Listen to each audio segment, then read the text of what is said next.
লেবাননের সশস্ত্র গোষ্ঠী হিজবুল্লাহর একের পর এক শক্তিশালী আক্রমণে রীতিমতো কোণঠাসা হয়ে পড়েছে ইসরায়েলের দখলদার বাহিনী। এই কারণে গাজার পর এবার লেবাননেও ইসরায়েল হামলা করবে কিনা তা নিয়ে দুশ্চিন্তা ক্রমে বেড়েই চলেছে। দুই পক্ষের যুদ্ধে জড়িয়ে পড়ার আশঙ্কাকেও উড়িয়ে দিচ্ছে না রাজনৈতিক বিশ্লেষকরা। তারই পরিপ্রেক্ষিতে এবার ইসরায়েলের সার্বভৌমত্ব নিয়ে প্রশ্ন তুলেছেন মার্কিন পররাষ্ট্রমন্ত্রী অ্যান্টনি ব্লিনকেন। গত সোমবার তিনি বলেছেন, লেবানন ভিত্তিক হিজবুল্লাহ যোদ্ধাদের অব্যাহত হামলার কারণে ইসরায়েল তার উত্তর এলাকার সার্বভৌমত্ব কার্যত খুইয়ে ফেলেছে।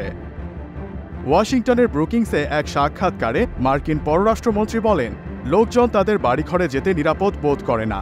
নিরাপত্তাহীনতার কারণে কিছু করতে না পেরে লোকজনের মধ্যে বাড়ি ফেরার ব্যাপারে আস্থাহীনতা সৃষ্টি হয়েছে।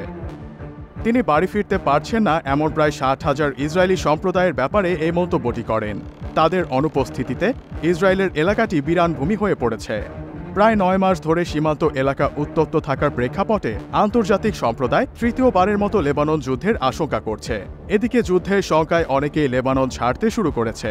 ওই অঞ্চলের পরিস্থিতি এতটাই খারাপ যে জার্মান সংস্থা লুফথানসা গ্রুপ তাদের বিমান রাতের বদলে দিনে চলাচলের নির্দেশ দিয়েছেন। ব্লিনকেন বলেন, ইসরায়েল ও হিজবুল্লাহর মধ্যে আরও বড় যুদ্ধের আশঙ্কা রয়েছে, তবে আসল কথা হলো কেউই যুদ্ধ চায় না।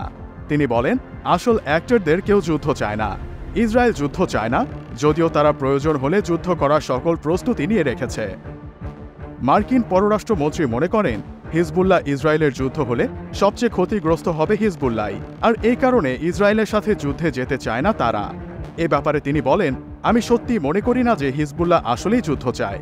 লেবানন নিশ্চিতভাবেই যুদ্ধ চায় না, কারণ যুদ্ধ হলে সেই হবে এর শিকার।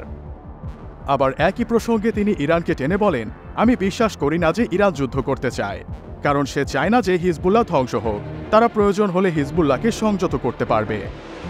ব্লিনকেন আরও বলেন, এই যুদ্ধের সর্বোত্তম বিকল্প হল কূটনৈতিক সমাধান, যার মাধ্যমে হিজবুল্লাহ ইসরায়েল সীমান্ত থেকে নিজেকে সরিয়ে নেবে। এই কাজটি করার জন্য যুক্তরাষ্ট্র সর্বাত্মক চেষ্টা চালিয়ে যাচ্ছে।